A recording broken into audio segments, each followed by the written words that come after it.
அடுத்த திட்டம் ஆண்டவரே உமக்கே தெரியும். இந்த எலும்பு உயிரடைவான் மட்டும் இல்லை, நான் இனி உயிரடைவானானோ உங்களுக்கு தான் தெரியும்.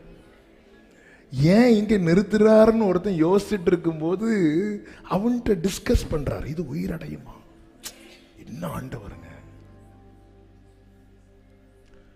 இந்த காற்று அடிக்கிற திசைக்கு போக நீங்க உங்களை ஒப்பு கொடுத்தீங்கன்னா பரலோக தேவன் உங்க கூட டிஸ்கஸ் பண்ணுவார்.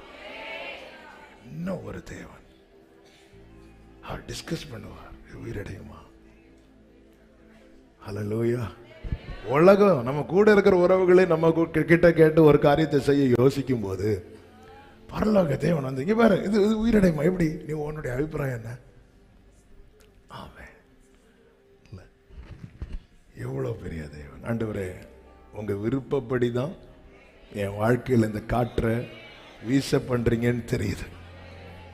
சில காரியத்தை என்னால் ஏற்றுக்கொள்ள முடியுது, சில காரியத்தை ஏற்றுக்கொள்ள முடியலை. நான் என் ஜெபத்தில் ஒரு நாளை வைக்கல, என்னை உலர்ந்த எலும்புகள் நிறைந்த பள்ளத்தாக்கின் நடுவில் நிறுத்துங்க, நான் வைக்கல, நான் கேட்கல. நான் வேணா இப்படி கேட்டிருப்பேன், விருட்சங்கள் நிறைந்த. நம்முடைய ஜெபம்லாம் எசேக்கியேல் 47, கர்த்தருடைய திட்டம் எசேக்கியேல் 37. என்ன பண்ண? ஆனா 37 காண வைத்தது உண்டானால் 47 கொண்டு போன. மாறாவை காண வைத்தது உண்டானால் ஏலிமுக்கு கொண்டு போவார். எசேக்கியேல் 37 கொண்டு போய் நிறுத்தினது உண்டானால் அதே ஆவியானவர் எசேக்கியேல் 47. ஆமென், ஆமென் சொல்லுங்க பார்க்கலாம். ஹல்லேலூயா.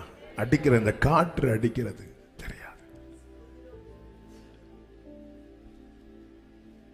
அவர் கொண்டு போய் நிறுத்தி. ஆனா